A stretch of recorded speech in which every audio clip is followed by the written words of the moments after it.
Alright mga boss, so welcome back again sa inyo.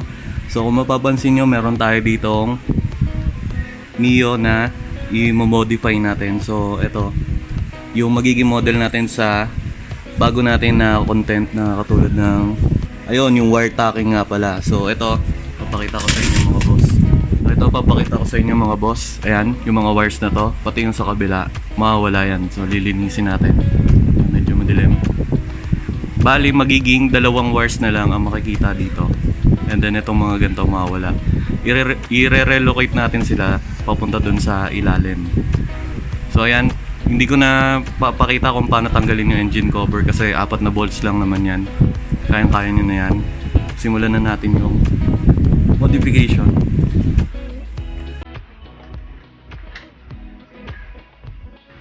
Sunod naman, tanggalin natin yung battery.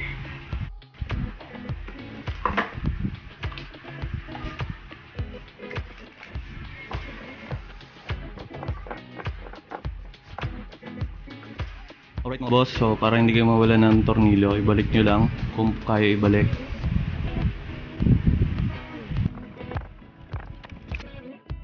Sunod ang upuan para hindi kayo mahirapan magbaklas ng compartment natin.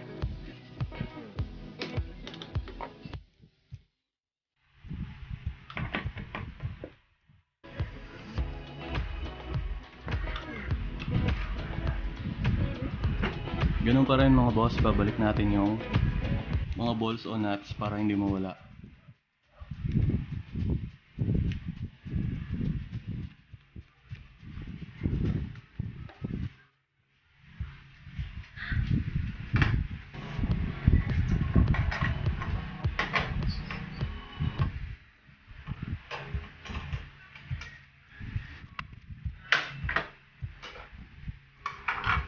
Alright mga boss, so next 10mm pag stock. Tapos kung napalitan na yung mga bolts nyo, yan, depende na sa inyo yan. Pero 4 na 10mm yun nandito sa compartment. Tatanggalin na natin to.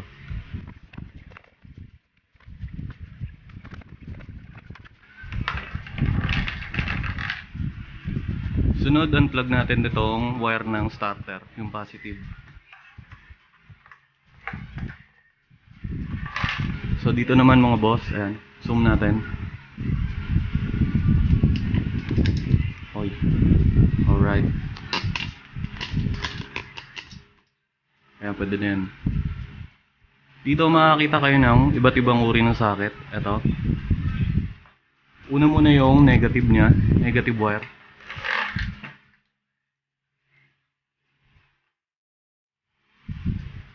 Yung socket ng sa starter relay.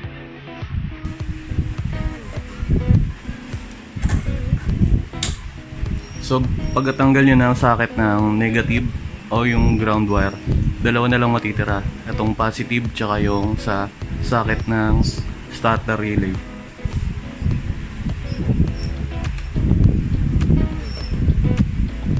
Alright, ayan. Natanggalan natin yung compartment. So kukunin natin tong nandito sa loob. Ayan, yung starter relay tsaka yung main fuse box.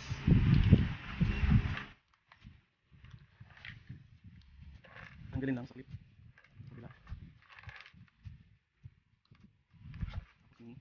Negative at positive na wire. Tapos patakin lang to.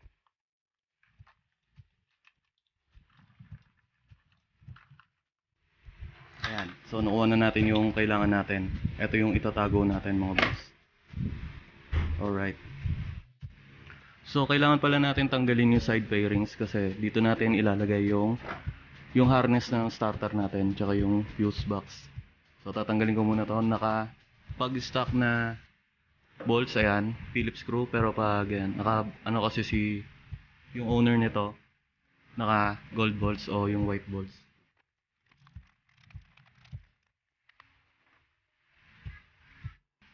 So ayan mga boss, nabuksan na natin, tapos eto na yung harness natin ng starter relay and fuse box. Ang disadvantage lang ng wire na to ay mawawalan kayo ng access dito sa ating fuse box, ayan, sa fuse.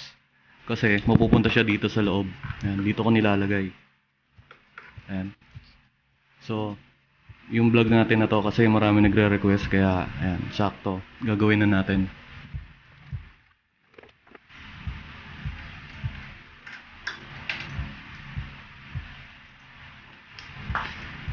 Alright mga boss, ito. Kung makikita nyo.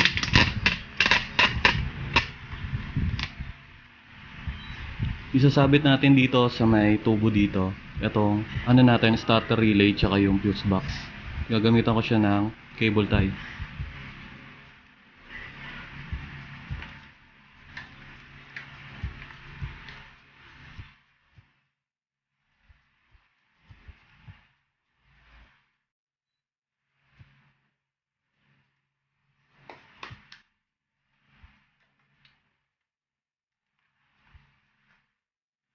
Sunod, ito yung kabilang wire ng starter natin, yung positive.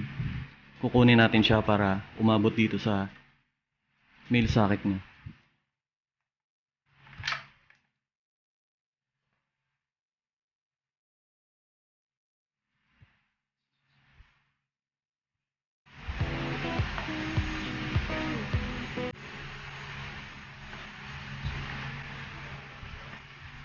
So ayan mga boss, kita nyo ba?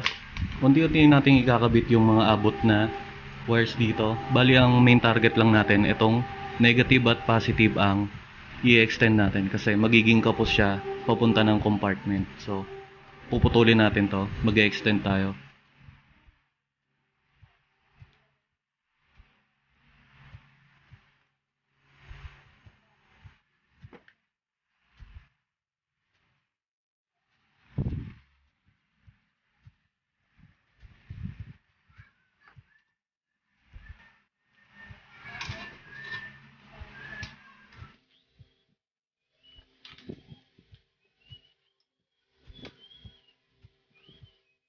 Alright, yan mga boss. So, kung may mga nag-aalala dyan pagdating sa wires, safe naman to kasi matagal na ako nakaganto. Ayan, tsaka mahaba ang clearance, hindi basta-basta mahuhugot yung wires from the socket. Ayan. Tapos, ito na yung positive natin na i-extendan natin. Yung negative naman, abot naman kasi mahaba pa yun. Alright. So, ito mga boss, ayan, pwede na natin lagyan ng cable tie yan para kahit mag-bounce tong airbox natin, hindi madadali tong mga wires natin dito. Yan. Basta itabi nyo lang. Tapos, ilayo nyo rin yung mga wires dito sa ano ng carb. Ayan. Ito. Kasi, pwede mag-wild pag umipit dito yung wire. Ayan. Sa carb yan.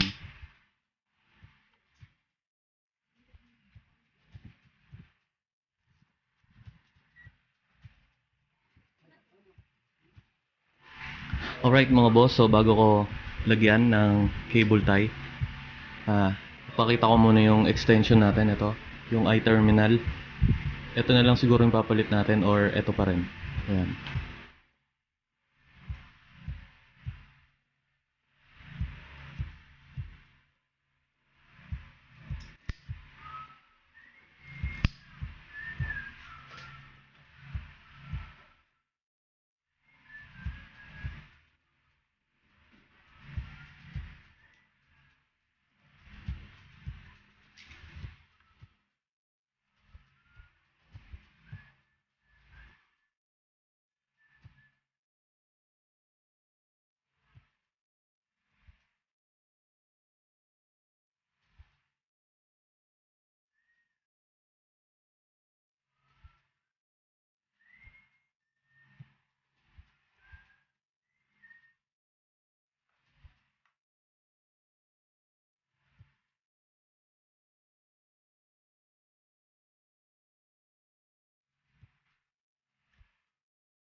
Gusto ba ilagay natin yung battery for testing mga boss?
Alright mga boss, so tapos na tayo. Ayan na wire cut na natin yung Mio na to.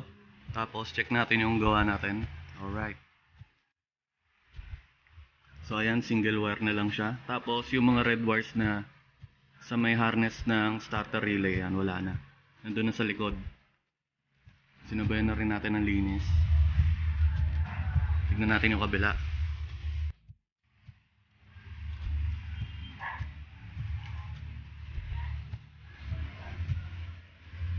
So advantage nga pala nito mga boss, ayan. Pwede kayo magbukas ng o kaya i-showcase nyo yung engine nyo. Tapos yan, maintain nyo na lang yung linis. And then, yung advantage din nito na isa pa, makakapaglagay kayo ng hydraulic damper dito sa may upuan nyo para mag auto open. Kaso nga lang yung fuse box natin nandun sa likod, pero siguro hahanapan ko na lang ng bagong pwesto o ibabalik ko dito yung dito sa loob yung fuse box nya. Yung fuse box lang yung ilalagay natin. Yung starter relay nandun pa rin sa likod. Yan.